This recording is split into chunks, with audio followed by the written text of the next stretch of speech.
In the series of C programming, our next topic is an example of flowcharts. So let us see our first example.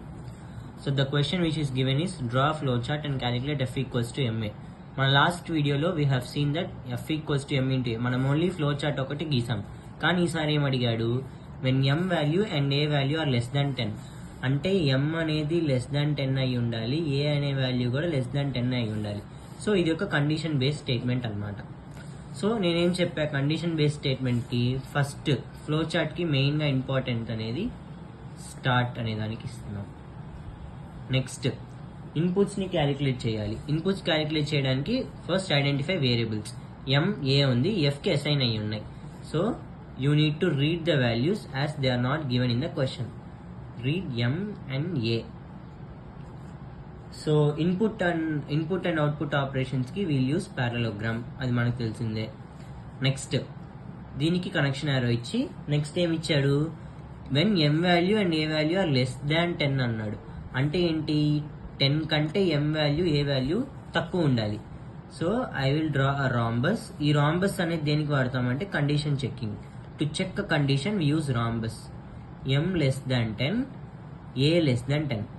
ఒకవేళ ఎం less than 10, A less than 10 అయితే, ఒకవేళ ఈ condition కనుక true అయితే, if this condition is true then you calculate F equals to M into A.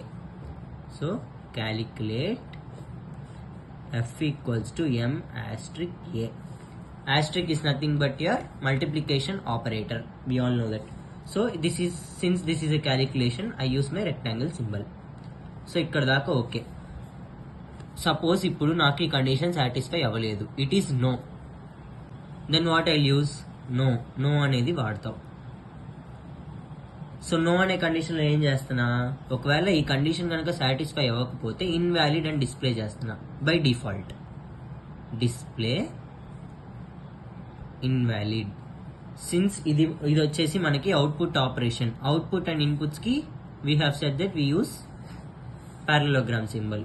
So I use my parallelogram symbol over here. So మనం ఇప్పుడు ఏంటి, బేసిక్గా ఫ్లో చార్ట్ అనేది బిల్డ్ చేసాం. మన కావాల్సిన కండిషన్స్ అన్ని కూడా సాటిస్ఫై అయినాయి. So our flow chart is ఇక్కడతో స్టాప్ చేసాం. బట్ స్టార్ట్ అనేది స్టార్ట్ చేసాం. ఒక స్టార్ట్ చేస్తే దానికి ఒక ఫ్లో చార్ట్ స్టార్ట్ చేసిన తర్వాత స్టాపింగ్ పాయింట్ కూడా ఉండాలి. So for that I use my stop connecting both the sides. Yes అనే పార్ట్ నుంచి అలాగే నో అనే పార్ట్ నుంచి స్టాప్ ఇవ్వాలి. సో ఇక్కడ ఎందుకు నేను స్టాప్ రాశానంటే, ఒకవేళ ఈ కండిషన్ కనుక ఎస్ అని ఎగ్జిక్యూట్ అయితే డైరెక్ట్గా స్టాప్ చేయమని, లేదు ఒకవేళ ఈ కండిషన్ కనుక ఎగ్జిక్యూట్ అవ్వలేదు అంటే నో దగ్గరికి వెళ్ళి ఇన్వాలిడ్ డిస్ప్లే చేసి స్టాప్ చేయమని అర్థం. So this is the first example of flow chart. Let us see the next example of how to draw a flow chart. So in our next example, what he has given, draw a flow chart to check whether the given number is divisible by 2 or not. So first divisible by 2 అంటే అది even నెంబరేగా. What are even numbers? Even numbers అంటే 2, 4, 6, 8 and so on. So ఈ 2తో divisible అయ్యే నెంబర్స్ని even numbers అంటారు. So మనం ఇది ఒక ఫ్లో చార్ట్ రూపంలో చెక్ చేయాలి. ఎలా చేస్తాము, ఫస్ట్ స్టార్ట్తో స్టార్ట్ చేశాను. నెక్స్ట్ ఏం చేస్తాను నేను, n, ఫర్ ఎగ్జాంపుల్ నెంబర్ ఏ వేరియబుల్ ఇవ్వలేదు కాబట్టి let us assume that our variable is n. So I need to check whether my n is divisible by 2 or not, అంటే అది ఈవెన్ నెంబరా కాదా అని చెక్ చేయడానికి వాడతాం. సో n అనేది నేను వాడా. సో రీడ్ n నేను రీడ్ చేసి ప్యారలోగ్రామ్ కింద రాసా, because it is my input function. So now here comes your condition checking. n అనే నెంబర్ డివిజిబుల్ అవుతుందా లేదా అని చెక్ చేయడానికి ఇఫ్ n%2 ఈక్వల్స్ టు 0 అంటే ఏం చెప్తుందంటే, ఈవెన్ నెంబర్ n అనేది ఏ నెంబర్తో అయినా డివిజిబుల్ చేస్తే, ఒకవేళ if it is returns true then equals 0 means it returns true. For example let us assume that 6/2 అంటే ఏమొస్తుంది, 3 వస్తుంది. So it is divisible by 2. That is the reason why I use my conditional statement if it is yes. So we went with our condition statement. If ఒకవేళ condition true అయితే let us say that it is divisible by 2. సో since this is my output function, I will display with as parallelogram. ఇక్కడ దాకా okay. ఒకవేళ ఈ condition కనుక satisfy అవ్వకపోతే let us assume it is an odd number. So మనకి even number check చేయమన్నాడు. 2 తో డివిజిబుల్ అయిన నెంబర్స్ అన్ని ఈవెన్ నెంబరే కదా. సో ఇది చెక్ చేసింది. If it is an odd number, then what I'll do, it is not divisible by 2. Not divisible by 2. Okay. It is better to write your inverted commas inside your output statement because అది ఒక printing statement depict చేస్తుంది. Next, since మన conditions అన్ని satisfy అయ్యాయి, ఇప్పుడు ఏంటి, start అనే operation start చేసాం, దీనికి స్టాప్ చేయాలి. So I will be connecting my yes statement and no statement together with stop. So these are the two examples on how you will draw a flow chart. So when you ఇంకా examples చేస్తా ఉంటే you can be able to draw easily a flow charts. So in the next topic, let us deal with our input and output functions. Let us see syntax on how to write input functions and output functions. First, inputs అంటే ఏంటి, user ఇచ్చే values ని input అంటారు. User values are called as inputs.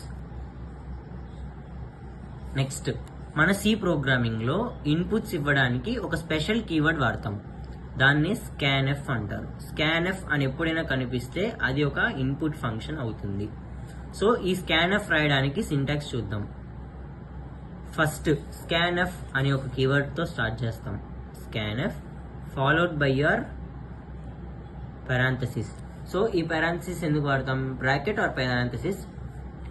ఈ bracket లోపల ఏం రాస్తామంటే, so దీని లోపల ఏం రాస్తామంటే ఫార్మాట్ స్పెసిఫైయర్ రాస్తాం.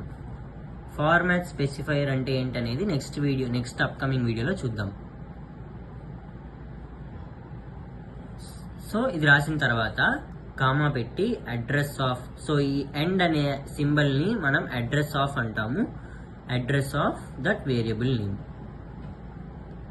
So this is the basic syntax of scanf statement. So నేను ఎందుకు ఇక్కడ సెమీకాలన్ పెట్టాను అంటే, ప్రతి సి స్టేట్మెంట్ లో you need to end every C statement with semicolon, otherwise it will throw your error. So this is the syntax of writing a scanf statement. So let us see basically how to write in this video about syntaxes and everything. In later videos, let us see how to what are the different types of format specifiers, variables ante enti, asalu ela manam program anedi rayachchu anedi chuddam. So manam scanf input statement ela rayadamo nerchukunnam. So let us see now how to write an output statement.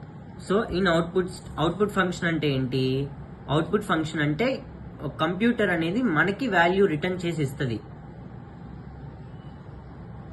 Gives value to us. ఇది ఒక console screen అంటారు, that is your output screen. ఇక్కడ user ఏదైతే type చేశాడో inputs, దాన్ని calculate చేసి process అనే దాంట్లో ప్రాసెస్ చేసి తర్వాత మనకి ఒక అవుట్పుట్ ఇస్తుంది. సో దాన్నే మన అవుట్పుట్ స్క్రీన్ అంటారు, ఇంకొంతమంది కన్సోల్ అనే పేరుతో పిలుస్తారు. So this is the main difference between an input and output statement. So output కి మనం స్పెషల్ కీవర్డ్ వాడతాం, that is known as printf. So printf అనేది ఏమేం చేస్తుంది ఇప్పుడు చూద్దాం. సింటాక్స్. సో ప్రింట్ఎఫ్ స్టేట్మెంట్ రాయడానికి సింటాక్స్ ఏంటి, printf same format specifier comma. So ఇందాక స్కాన్ఎఫ్ స్టేట్మెంట్ లో you have used this end symbol. ఇప్పుడు ఏం చేస్తాం, ఈ ఎండ్ సింబల్ అనేది వాడకూడదు ప్రింట్ఎఫ్ లో, బికాస్ ఈ ఎండ్ అనేది ఏంటంటే ఒక వేరియబుల్ యొక్క అడ్రస్ ని స్పెసిఫై చేస్తుంది. ఫర్ ఎగ్జాంపుల్, నా వేరియబుల్లో 10 అనే వాల్యూ స్టోర్ అయి ఉంది and my variable name is a. So ఇప్పుడు ఏం చేస్తుంది, ఈ అడ్రస్ అనే సింబల్ వాడడం వల్ల ఏ అనే అడ్రస్ కి ఎంత వాల్యూ స్టోర్ అయి ఉంది అనేది తెలిసిద్ది. కానీ ప్రింట్ఎఫ్ స్టేట్మెంట్ లో we need value for an output, that is you don't use any end symbol and directly use as variable name. For example, I want to print, let us assume int a equals to 10. Now I want to print this as output. How will I print? Printf. So since my 10 is an integer dealing with a variable name a cell is being created with a and stored 10 in it. So ఏమవుతుంది, 10 అనేది నా integer value. Format specifier ప్రకారం నేను ఇది integer value అనుకుంటున్నా. So integer వాల్యూకి format specifier %d అంటాము. So దీన్ని మనం ఏం చేస్తామంటే నెక్స్ట్ వీడియోలో let us discuss briefly about format specifiers so that you will be able to understand more easily. Next ఇక్కడ %d అని రాసి parentheses ని క్లోజ్ చేస్తున్నా. As per our syntax format specifier should be enclosed with double quotations comma variable name. So మన variable name ఏంటి?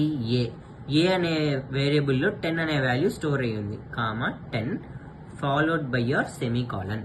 So this is the correct syntax to right your printf statements as well as this is your correct statement to right as scanf statements. ఇప్పుడు ఈ printf statements లో let me assume that I have not given this semicolon. What will happen? This will throw an error. Let me assume that I have not given this double quotations. It will throw an error. So syntax is very important in your C programming as well as in any other programming language. So thank you for watching this video. In our next example, let us see about format specifiers, what are variables and so on topics. Thank you.